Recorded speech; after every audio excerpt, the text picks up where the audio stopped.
overall, your design is pretty good Thank you. with some additions. And I think Right. that, the access, the fences, the overflows, like more about the water, thinking about the water management. When you come to that part of installing it, then you definitely need to know where you're collecting, how much you can fill, how much you can store, where the water is going. But overall, it's good. And I would definitely encourage you to think about, okay, so what is the phase plan of implementation? So what is that in your minds? How are you going to develop? This is the Farm Hop Life Podcast, a traveling homestead family. I'm Matt DeRosier. On the Farm Hop Life Podcast, we learn what it takes to grow your own food from everyday people. Could be a college student, grows tomatoes and salad greens on their apartment patio, a former VP of marketing for Del Taco now raising cattle in Montana, or someone who hasn't had a homestead in over 10 years. This show is aimed at teaching you what it takes to make homesteading work for you, that we all make mistakes, we all have bad days, but we can reach out and help one another thrive, and giving you the confidence needed to go feed yourself. Good morning, everyone. A few of you might know that I've been taking a permaculture design course the last few months by William Horvath of Permaculture Apprentice. And after working through a few of the modules, the homework, and coming up with the first draft, William set up a meeting to discuss my plans for my property. This episode is that meeting. You'll see my draft I've submitted for review, hear a lot of specifics about the property and William's feedback for improvements to the design. If you're listening to just the audio, not a big deal. Just know that you can go check out the video on my YouTube to visually reference whatever we're discussing. And after this episode, you'd like to sign up for this farm design course, I'll have a link in the show notes for the same course that I took, the Permaculture Farm Design Course. William is being very generous by giving you 50% off the course, so it's only $197. He's also being very generous to me by giving me a percentage of the sales, so it's really important you use my affiliate link below. Of course, if you'd like to pay full price, William and I would both appreciate it. Permaculture Apprentice does offer other courses such as Finding Land, Permaculture Implementation Program, and a Food Forest Guild. If any of those sound interesting to you, let me know, and I'll see if William can give you a deal on that as well. All right, as far as intros go, that's way longer than I normally talk. Let's get into it. 4 a.m. or 3 a.m.? 4 a.m. here, yeah. Okay. Well, okay, so thanks for waking up early. And Sure. next time around, we can arrange a bit later. Yeah. All right, we'll see. We'll figure it out. Okay, so what do you see? Yep, I see the draft that I had sent you. Okay, that's great. Just give me a second. I'll put you on another screen so I can see properly. Just give me a second. Okay, so yeah, ideally next time I'll tell you to give me good Google Earth file, because then I can look it more closely. But I have A what I'm not file? sure. Google Earth, yeah. Google Earth. Okay. You were working in Google Earth, yeah? I took a screenshot of Google Yeah, Earth yeah, and then yeah. I imported it to Oh. Photoshop because that's what I knew. All right. Okay, it doesn't matter. Okay, then it doesn't matter. Well, I have usually what I like to do is, work in Google Earth and then instruct people to work in Google Earth, because then we can share files and then I can add stuff and stuff like that. But it doesn't Sure, matter. okay.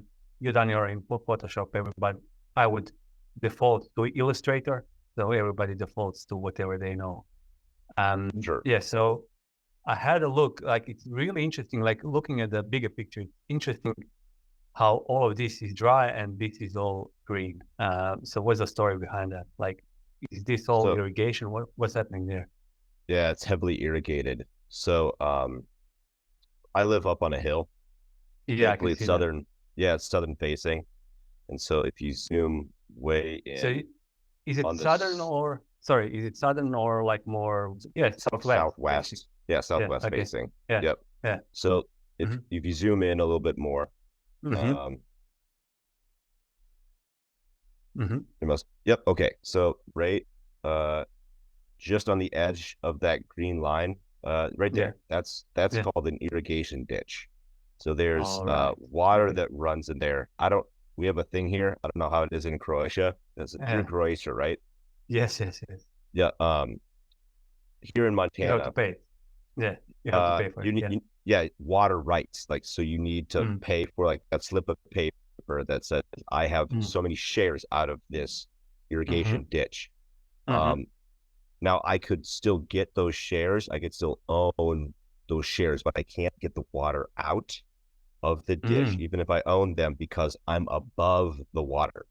That's All right. just their policy. I don't know. So I don't know why. So yeah, everything that's kind of downwards from the channel and fed by gravity, then you can get it. If you are up, then you can't put your pump in and pump it up. That's right. Yeah, Oh, like wow. this farm right here with the red barn. Yeah. Yep, right there.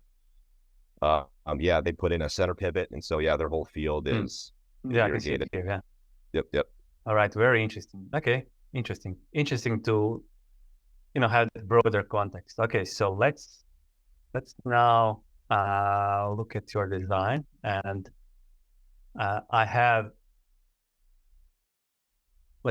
took some notes. I also have your site assessment and everything. So as we talk, I looked some photos like just 5 minutes ago. But okay, so okay, so I'm not sure. Like when I do this, I always look first, like the initial exercise is always, the design goals and the context. So I looked at that, and I have some. Let me see. You have a list of your design goals in front of me. I don't know. We don't have to go over it. As we talk about design, we'll talk through them. I also highlighted your why for what you're doing, and we'll come to that as well. But the first thing that I like to start is the main frame, as they call it, like the water, the access, the structures. Basically, the structures are the infrastructure. So in terms of that, I start from access.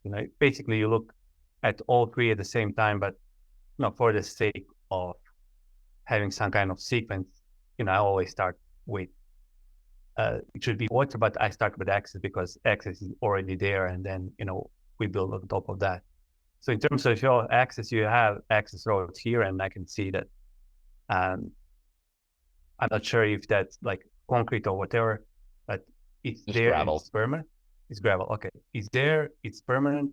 But the other thing that I'm not seeing is where are the access points on the rest of the property. So I'm not sure whether we were thinking about that, whether these boundaries between your different systems and land use areas will be access points. I'm not sure what you're thinking is around that. Yeah, it got because I was using Photoshop and it can get really pixelated and whatnot. I didn't draw in any walking paths or anything like that. But as far as vehicle access, yeah, that driveway and then around the side of the house is the only vehicle access. Like I've driven down the side of the house and all the way through the backyard in my truck and stuff. So it's those. Okay, so you have those access points and they are permanent. For now, yeah. Those black lines, we can get into it a little bit later. I kind of ran out of room on my legend that I had drawn, but those black lines, I need to do some sort of water retention or diversion or something, because in one of the photos that I posted, there's like ruts that are starting to wash out. I'm sure you picked up on that. Yeah, that's going to be like the next thing. Like, okay, obviously, like my my idea is that when I'm looking at design, I want to see those access points, and I want to make sure that they are permanent. In a sense, you determine where they're going to be, and Sure. they are determined according to the design best practices, and then they are permanent. You kind of you use them for vehicle access, so you don't, compact and go all over the place. But I think that you have that, you already know that, and I think you're using it already in that way. So it's more like me needing to see that, how that looks Right. like on the design. And, yeah, so that would be the first thing, because then, when you have access, then that access stop divides. Like say that if you're starting with bare land, then everything that's already on the site, the existing infrastructure, the access points, and everything else is your like kind of primary way of splitting the property in a way.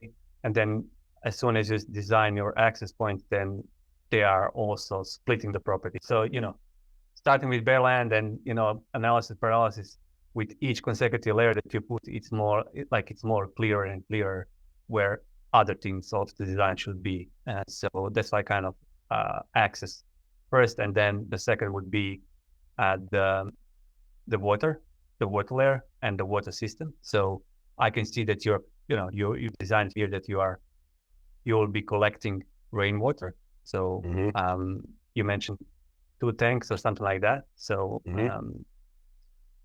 that's okay. Like the location of the pond is also all right. Like there are certain things in your climate that I assume that need to be, that pond would need to be as you design it, like not wide, but rather, deep, and the width shouldn't be, there shouldn't be that much of water surface exposed to the sun, because that increases evaporation. So I'm not sure whether you were thinking in that way or whatever, but I just kind of drew like not just like a square or just like a circle, just kind of like, just make it look like a bean, throw it in there. Yeah, okay. Oh, really? Okay. But okay. So you intuitively done it correct for your climate. So that's good. Like the location of the pond, like it all fits together, and we are about to come to those layers, but obviously you put the pond here because you're going to have a livestock here, but it's a hillside. Basically, it would be like a hillside pond, providing water for the animals. And while we're talking about ponds, I would make a suggestion, if possible, to put a pond in your food forest area as well. Like that's something to consider if you want, because you were saying that you want to create like a favorable microclimate for the house, and pond in that south food forest, like it's multiple things. Like it's aesthetics, it's additional habitat, it's water for food forest potentially. It's also a favorable microclimate for the house. As soon as you have some water body, then you have immediately, there is immediately that difference in the temperature, and then you'll get that breeze. So if you are keen on creating a microclimate, then additional pond. I'm not sure whether you can do it or the resources permit or something, but I would definitely think about pond here in this south area where food forest is. So when we get into the pictures, there's already kind of like a ditch. I wouldn't say it's on contour, but there's already an existing ditch about where your mouse is, a little bit to the southeast. Okay. But yeah. Interesting. Well, let's look at that. Let me see. So you're sending. I'm not sure. Is that what you're talking like? I'm not sure. Okay, so I got these raised beds. Those 2 in the line. Yeah. Just to the upper left. Yep, right there. That's it. You had your mouse on. That's it. Yeah. Okay. So there's like it like kind of. I don't know. I don't know. This is we built this house like 5 years ago. Nothing else is on it. And so this was existing, and it cut all the way through the property on the other side to about where the drain field is for our septic system. Okay, that's interesting. Like that's like a natural thing that you could use. like a natural tendency of the land, and perhaps like if this is going to be a food forest area, then you could have a pond there. It would be like Right. also connecting two things together. Like it could be connecting three things together. Like your roof is collecting water into the tanks, and overflow from the tanks is going into the pond, and then you have the pond, and the pond overflows. We will need to talk about that, where it overflows, and then we will allow it to overflow, but perhaps into the road channel or whatever. But that would be a nice feature. Yeah. Do you see those Definitely. trees to the southeast on the property? Like, Right. okay, so Yep, these right trees, yeah. there. So it starts, that ditch actually starts up on the road and makes Mhm. like a U shape. Mhm. It follows those trees and comes back onto the property. Like it kind of, Mhm. Mhm. it kind Okay. of is contour, you can see, Yeah. but Yeah. not quite. Yeah. But it's just interesting. I didn't bother taking any pictures over that way because it Yeah. gets way out in like zone 5. Yeah. Okay. Okay. It doesn't matter. Like, um, if you like, if you are going to design a pond here, then it needs an overflow. An overflow in your situation seems to be, going into that. A safe overflow would be going into that road channel there. So whatever happens there, um, I'm not sure if it goes like the picture is cut here, so I'm not sure what's happening.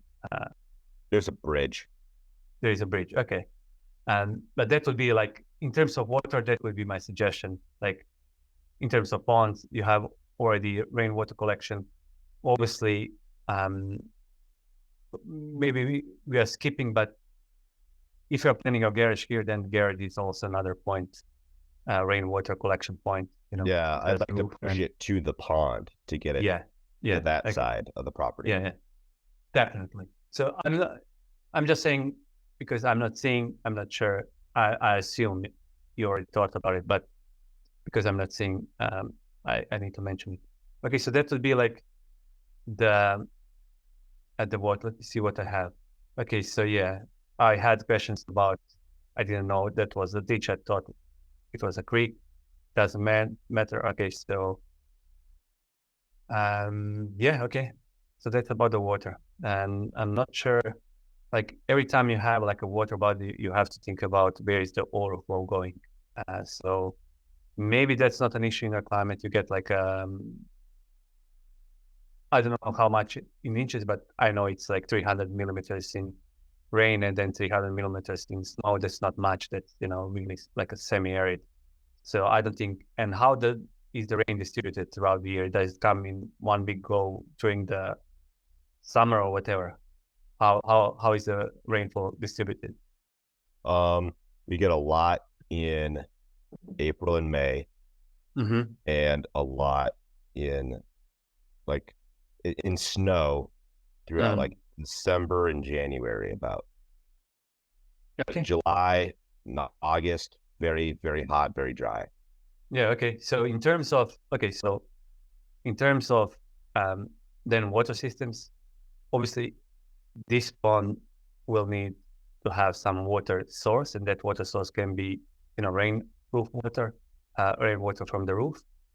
And if you say that you have snow, then it would be some kind of um, a ditch that would harvest whatever drains uh, from here in terms of snow melt.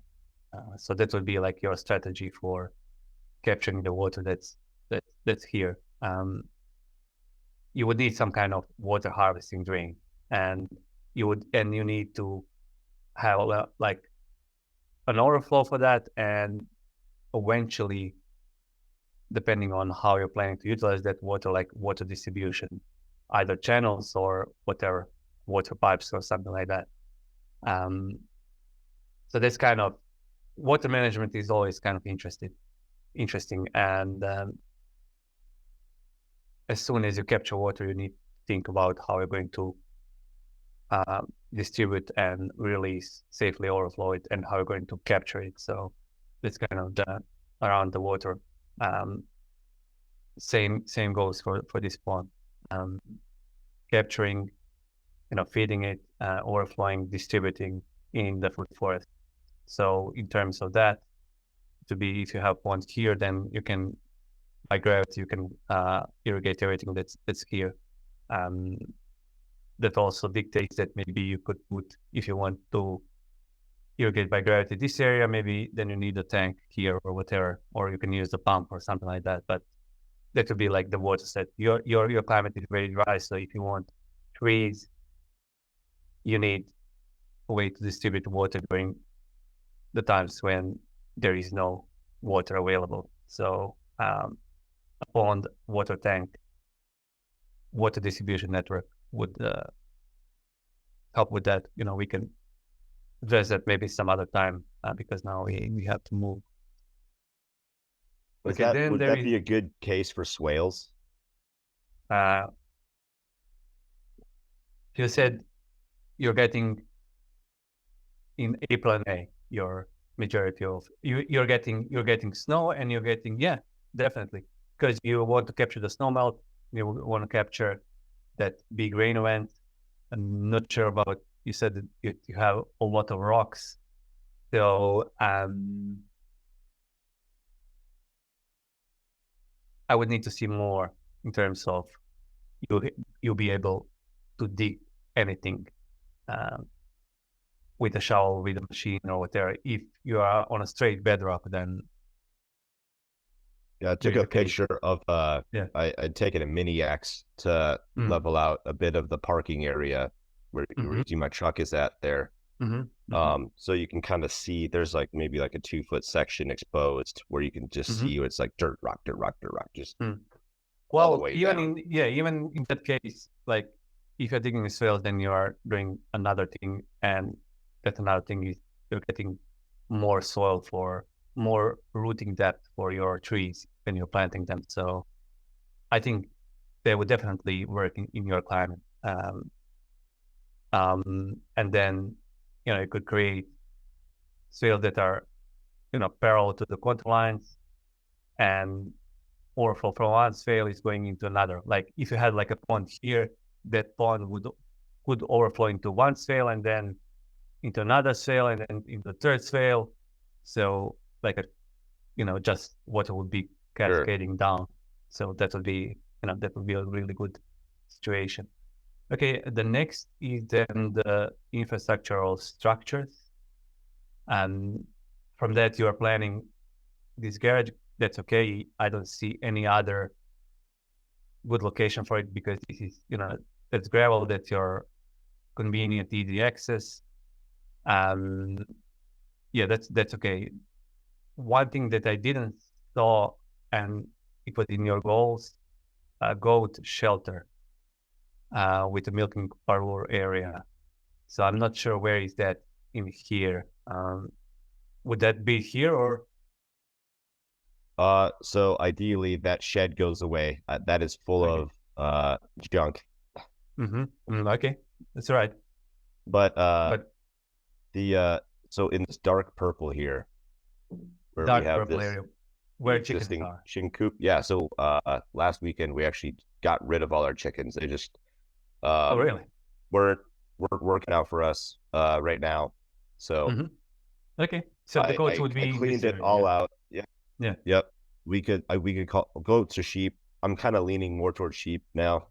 Just do it a little bit more calm and not trying to escape all the time, I guess. Right. Okay. Yeah. So okay. we could just turn that into like a little sheep barn. Like I can get in there and stand up, and it's a decent size coop. Okay. Then that's addressed. In terms of locating that, obviously, you're envisioning this area to be pasture, so of course that's good. Like the pond is also there, so yeah, that's good. It's only like then the question is on my mind, like where are the fences? Are you planning to?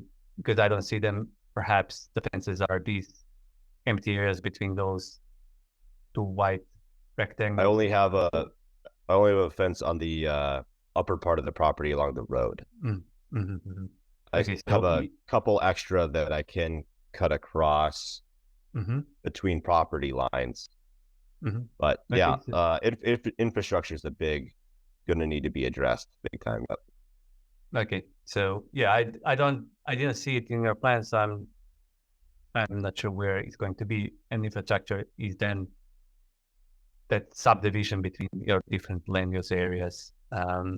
So I'm assuming there will be, if you're going to have sheep, then they will have to be enclosed in some way. Maybe initially, in a smaller area, but eventually, like this whole area, if not with fence, then with living fence, Yeah. or something like that. So, okay, so that's the structures. Let's now move to the like a land use areas, and we can comment to each of those. I can see that. Okay, so like let's start from zone 0. Definitely, you said that you want a herb garden, veggie garden, a flower garden, perennial fruit, nut, and forage growing system. So obviously, that perennial system is your food forest. You have this raised bed garden area. You have this recreational area, and you have this shaded area. You have this raised mulch area for plants. Like in general, they're all good because you have that diversity. You have perennial food forest here, and it's on your south side. Your sun is really strong, so it's creating that microclimate and absorbing all of that sun that it needs. So that's pretty good. The gardens as close to the house. You have this shaded area which gives you a specific type of microclimate that you can use for whatever type of plants you want to grow that kind of withstand that sun, even that you said even the winter is strong. So I'm just not sure, like in between these two areas, like what's the recreational area about and why? We were just gonna put like a fire pit. Okay. And why is like I'm just wondering why is that not recreational area, for example, like this? So it's kind of bordering more with the food forest and like more open to the food forest instead of like bordering with Yeah, we could garden do that. beds and yeah, It's okay. fine. It's not like a big. I'm just wondering. Like my question would be, like what that meals and meals type of analysis and creating connections, like the recreation area would definitely work well with the food forest, like being combined with the food forest. You have the Sure. recreational area, you have the fire pit, you have, you know, area to stack functions in a sense, socialize, um, make whatever like food and be exposed to the uh, fresh food at the same time. So that's kind of my thinking Yeah, there. that makes sense. And then this pasture area, I know that like your biome is basically grassland biome. But if you can supply water, then I would definitely suggest that you have, instead of just a pasture, you have like a silo pasture. I'm not sure whether that's possible. That would be only possible if you can supply water to trees. Like obviously, there is a ditch and obviously there are trees around the ditch because there is water. So if you could create a environment where you have more moisture, then you could have rows of trees that would be fodder for your animals, and it would be shelter from the sun for the sheep. So obviously they'll need shelter from the elements and from the sun, from the wind, and have food. So that would be like a great way to have to provide for the needs of the sheep and like in terms of food and in terms of shelter, and for you perhaps in terms of additional yields that you can get from that pasture. But Okay. that's all subject to how much water you can supply to the trees would need water. So, um, and that would be highly then dependent on your water harvesting capacities and water storage capacities. Perhaps I'm not sure. Well, I'm not there, but I think there would be some native plants that. So, what type of native plants that are like in a tree layer you could grow? Are there any like? Um, would you be able to grow any on that amount of rainfall in your climate? You got a lot of pine, but that's Mm-hmm. not really helpful. Along the irrigation ditch is tons of Mm-hmm. poplar, but Yeah, they poplar. basically have Yeah. like an unlimited water source. Yeah. Yeah. So yeah. Okay. So whatever you're like, we can discuss the details, but if you can supply water, then like a silvopasture would be the ideal for that area, like the pasture. Um, okay, so we addressed the food forest, we addressed the garage, we addressed the pastures. My only question would be like, what's happening with this area? So that's obviously wild, zone 5 or zone 4, whatever. Like, I'm not sure what's the plan here. Like, Those dark gray shaded spots, they're kind of mm-hmm. like a deep ditch, like gully. I don't know. Oh, They're really? pretty Okay. unusable. Yeah. So this first one to the left here to the Yeah, I west, can see that. Yeah. it's not as I don't know, severe, but the one on Mm-hmm. the to the east is definitely full of Okay. rocks and existing trees. And if anything, you could do, like, I always thought it'd be kind of cool to do like a little, I don't know, mother-in-law suite or guest house in between the two, because Okay. Yeah. it's almost like a plateau Mm-hmm. uh Okay. overlooking Interesting. the irrigation ditch here. And Okay. Interesting. So what type of trees are growing here and here that I can pines see on. and junipers. So you're not a big fan of those. I think they're fine for where they're at. Yeah, okay. Yeah. Well, like junipers uh, and pines, they're both full of oil in a sense, like a fire hazard, especially in your Sure. climate. So I understand. I understand why you're not um, a big fan. Okay, so yeah, in terms of that, okay, so you have your options open in terms of what you could have here and what you want here. Like in, when it comes to implementation, you have a lot of time to be dealing with just this area, and then whatever comes here, you'll see. So down the line, um, yeah, okay. So and you have this windbreak area that's good because the wind is coming from southwest. Um, that's good. Um, that would be thinking about the sectors. I haven't seen like you have beautiful views, so on all directions basically, but I think particularly in this direction. Yeah. Um, yeah, but you're hard, so this won't be blocking your views.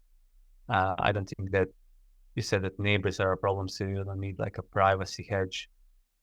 Um, yeah, that's in terms of sectors. Like there is no noise that you said so, and no pollution coming. Like the only like pollution type of thing that that could potentially be would be this road ditch. I'm not sure what kind of runoff you're getting here, what type of how much this road is used, and is this like a gravel road as well? Yeah, it's also a gravel road and the county maintains it. But Mm-hmm. my neighbor and I, we split the cost to, oh man, what is the term? We like, Mm-hmm. we put something on the road. I can't remember what it is. Put something on the Mm-hmm. road to keep the dust down in the summer. Oh, I think really? it's, Okay. yeah, Interesting. it's not like, Interesting. I didn't hear it. I All don't right. remember what it is now because he Yeah, handled it. He's like, hey, it that's all was right. Yeah. $200 this year. I was like, oh, okay. Oh, really? So, Oh, that's a very interesting solution to that problem. You know, you have like 6 months of the year a dust problem. I'm assuming. Yeah. Okay. yeah, Okay. I wanted to plant trees along the property line, and I Yeah. started to, but they Mm-hmm. about half of them didn't take. So I'll Yeah. probably just plant something else. Yeah. Okay. So that's that water moisture problem. Well, depending on the soil as well. But okay. So this is a potential pollution sector in a sense, but I'm not sure how big of the deal that is. I'm not sure whether you can tap into that as your water source. So that's I'd like to usually try. yeah, you can try. It's not like you can't physically do it. It's more like what's type, you know, is that water contaminated with whatever happens on that road coming out of the cars? So it's more like that question. And if that's Sure. an issue, then there should be some kind of a buffer pond with plants and rocks and stuff like that to do that phyto remediation thing that only plants can do. So that's another consideration. But it could be potential water source. It can be well, in this scenario, it's just going, it's not flowing onto your property. It's just flowing parallel to it, so it's not a problem. Okay, so yeah, basically we went through the whole land use areas, and I'll just think through a checklist in a sense of where the zones like are the land use areas positioned well in regards to permaculture zoning rules, so to speak. So they definitely are. I don't see any mistakes in that. Like gardens are close to the house, the food forest is here. You have basically, this could be your zone 3 and zone 4, zone 5 are here. So that's okay. In terms of sectors, we just discussed that. So you're dealing with the sectors in the correct way. I'm not sure what's that. And yeah, like dealing with this dusty, that would be an issue. Like then dealing with the sector would be this perimeter fence, living fence. And if the neighbor is a problem, then also that fence would be really important. But those two, you don't have to deal with those, so that's good. Then it's all about like the last thing, and I think that the only kind of pivot that I had that was like, you done this wrong, was the connections. And now that I know that you don't have chickens, there is not that there is basically nothing wrong. So, but I do have some kind of ideas about connections. And the first one would be, and we discussed that, and you already had some ideas, would be, but there are carrots to this, capturing that water from the road water channel into the pond. That would be one connection. Then the second would be using the water catchment that we have to divert it into the food forest area. That would be another one. Or divert directly from the, first filling the tanks and then going into this raised mulched area for plants. That would be another one. Using the garage as water collection point and connecting it to water pond. That would be another one. Let me see. Yeah, the chickens, there are no chickens. So my initial feedback was, the chickens should be ideally somewhere close to the food forest, but there are no more chickens. So, and the last part of the connection would be, connecting this recreation area with food forest area, but we addressed that. So basically that's it.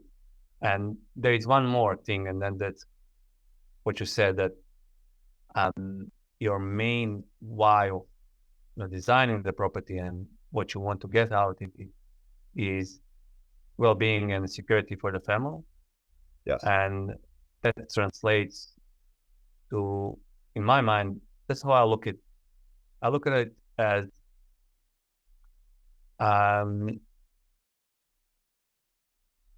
the main functions for the property, if you want to have that, would be, obviously food production. It would be obviously connected.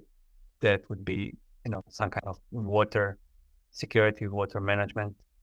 And it could be also, because you said security for the family, it would be some kind of systems in terms of I don't know how to frame it or say it, but sheltering the property, like privacy would be then another one. I'm not sure how concerned about that you are, but that would be, and unless fire is a big issue, and if fire is a big issue, then it will be definitely ways to mitigating that. So in your case would be like, if you want resiliency, then you need to produce food in multiple ways. And sorry, you are doing it. You have animals, you have gardens, you have food forests, that's right. You would need to ensure water security, and you're collecting water, you have ponds. I'm not sure whether you have water well. I'm not sure. I don't remember reading that, but Yep, you it's have, well. so you have a well, and you have county water as well. You have that as well, or you just have a Which well? water? County water from your Nope, just well. just well, and Yep. it's providing you with enough water. Yep. Like the water flow is enough for whatever your needs are for the household and perhaps for garden. We did overuse the well last year trying to water the garden, and so that's why I wanted to do a big push to do more rainwater catchment to supply Yeah. water to the garden, because we ended up having to replace our pressure tank a couple months ago. Yeah, it wow. yeah, it was bad. So you overused your pump. Yeah, it was Or like the way the guy would try to explain it to me, like the way I was watering, it was triggering the pressure tank too much, and so it like, I don't Yeah. know. okay, I so don't know. but you didn't reach kind of the capacity of well, in a sense that you Not the well, right? okay, so yeah, I have one idea. Like, to overcome that, you definitely could pump water from your well directly into the water tank, and then use the gravity of that water tank to water the garden.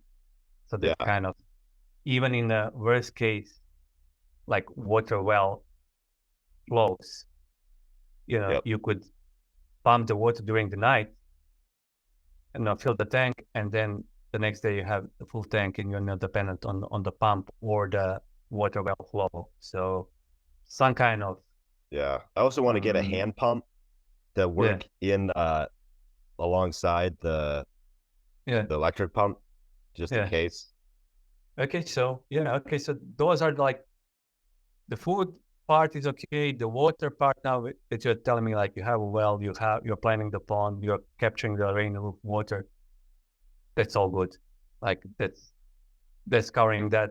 The only part is that security, and I'll leave that to your discretion in a sense, how um how concerned you should be about perhaps privacy thing and the fire mitigation. But I think that well-being is also addressed by the recreational area and the food that you're providing and the microclimate that you're creating. It's mostly about that security part and protection. Depending on how, I wouldn't say paranoid, but how concerned you are about the social pressures, perhaps, and fire danger. So basically, in terms of creating redundancies, I think we're okay. So overall, your design is pretty good. Thank you.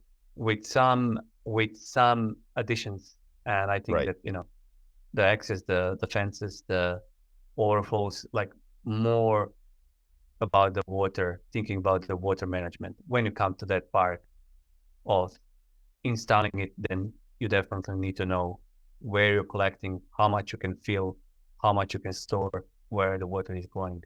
But overall, it's good, and I would definitely encourage you to think about, okay, so what is the phase plan of implementation? So what is that in your in your minds? How are you going to develop?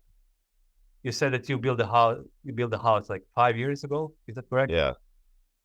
Okay, so and you already done some progress in terms of gardens and chickens and stuff like that. So Yeah. what would be the I'll plan? probably start in the backyard here with the future raised beds. I already have a layout.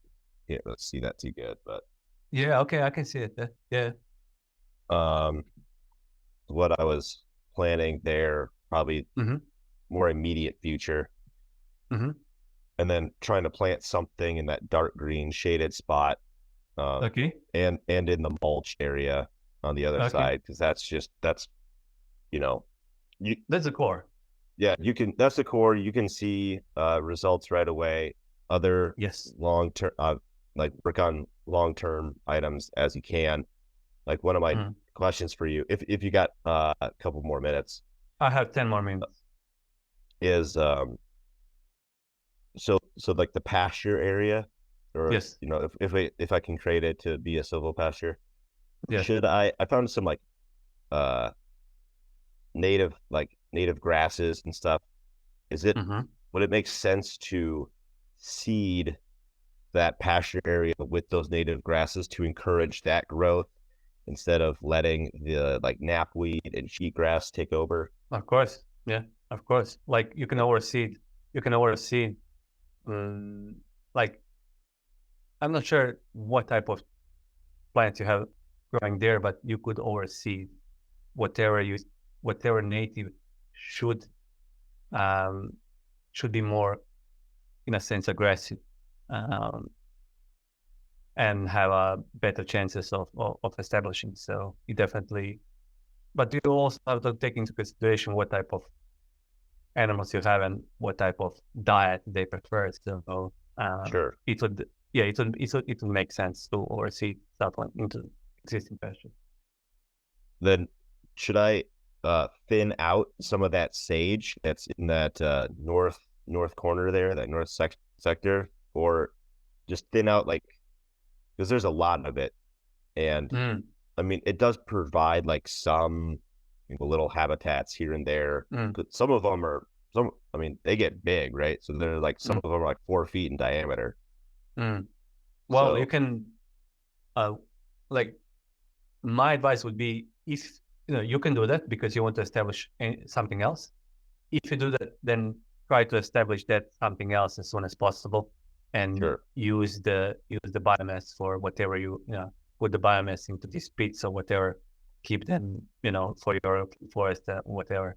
But as soon, like, if you want to establish something else, then as soon as pull out, sow that something else, and sow it so it has moisture to germinate. So it would be like a more timing question. So when you time. Yeah, I would kind of need to do like some sort of, if I am to try to do some sort of swale or an overflow system, I kind of need to get that done first before seeding it. Yeah. So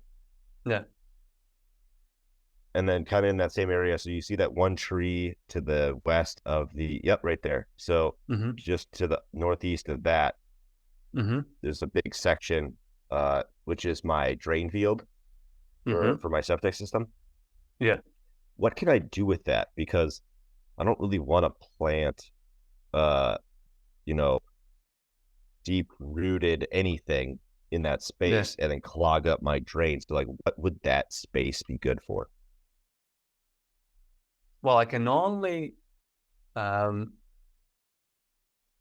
my mind, you could grow something obviously shallow rooted, that allows the excess nutrient and could shade the ground as it grows. Like thinking just on the spot, like some kind of pumpkin or squash comes to mind.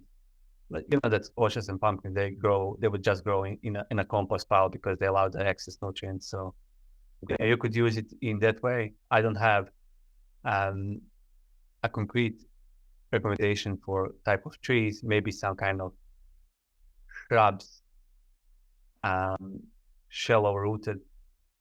Yeah, I don't have a concrete answer. Like That's okay. shallow rooted vegetables come to mind in a sense of pumpkins and stuff like that that would use that excess nutrient, love that excess nutrient. So All right. Very nice. Last question about the chickens in the food forest. How do you yes, see those integrated? Like in a chicken tractor, and like I manually like bring them, like well, they move can them. just roam. Like they need, containment. So whether it's going to be like the chicken tractors are more like um, when you're really kind of concerned about um, trees that are really young and for them to get damaged or something like that. But chickens won't damage trees because they can scratch. You can basically secure or protect individual trees instead of keeping chickens in the chicken tractor. So you can do it in both ways, but as soon as you kind of have protection for trees, you don't have to worry about chickens doing anything.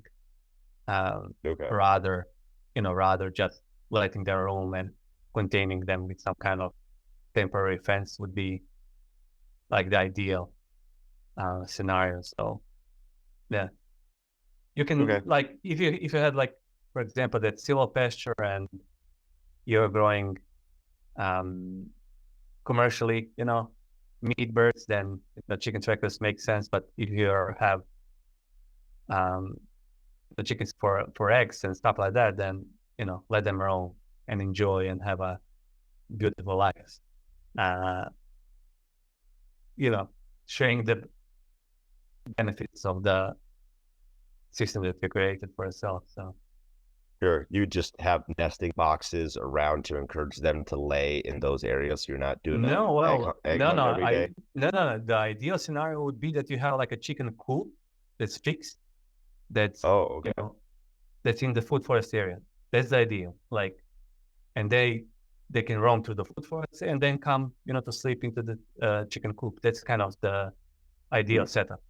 If you want to have them Okay. outside all the time, then they need shade, they need protection, they need containment.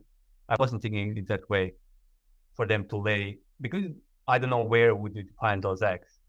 Like it would be, egg hunt. I don't think Right. that they would lay where you really tell them to lay. You can do that in chicken coop, definitely, but not in the food forest. I would have a chicken coop that's either adjacent to a food forest or a food forest. Like they need to be kind of connected. So once they're out, they are in the food forest. Sure. Got it. All right. Very good. Was there any other notes or No, comments to basically that's that? it. No. I went through everything. I read your goals. I read your self-assessment. I think that you put all the goals. We went through all my notes. And we went through the kind of the checklist of how you connect things and zones, sectors, um, redundancies. So I would say that we addressed everything. Awesome. Well, thank you, William. Okay. Let me know as you develop your water management system if you have any questions. So Yeah, I guess that brings up another question is like, what's the next step here? Just come up with that phase, like the plan yeah, of yeah, phases to okay. build and then just Yeah. go The build. next step would be think about the phased implementation. Like what are the systems you would like to implement first? Obviously, you're starting from the core. And after that, you can send me that. But after that, it would be like a 12-month implementation plan, determining your 3 to 5 big projects for the year. and then thinking about where, when, what, when, and how. I'm not sure if you're in my permaculture implementation program. Are you a student of permaculture implementation program, maybe? I don't think it's the implementation program. I think it's the farm design. No, you have farm design. Okay. Then I would definitely suggest, I'll send you the link. But the next step would be creating that big picture plan in a sense of phased implementation. It can be like in terms of years, but it would be, in my mind, like it's determining what systems you want to establish first and taking from the zone 0 then outwards. And after you have that, then thinking, okay, so what are the 3 to 5 big projects for the year and logistics around it. So once you're done with that phase implementation plan, you can send it over and then we can talk about the 12-month plan in more details. And then the implementation program and the logistics. Okay, awesome. Thank you very much, William. Thank you for, that was epic, waking up this early. Okay, thanks, bye. At least you're set for the day. Your day started in a good way. I am Matt DeRozier of Farm Hop Life. Thanks for watching. Don't forget to subscribe and visit farmhoplife.com. Inside of the city, the people are crazy. Out of their minds, they ain't got a clue. We gone away, headed west for Montana. Left family and friends, all I got now is you. We both got new jobs, a house and a homestead, thinking this was the life, all that there'd be. After our firstborn, you had to stay home. That's when the work got in the way for me. Well, I started Farm Hop Life. We'll come to your farm to help and to wander. Me and the family, a truck and an RV. Send us a message and there will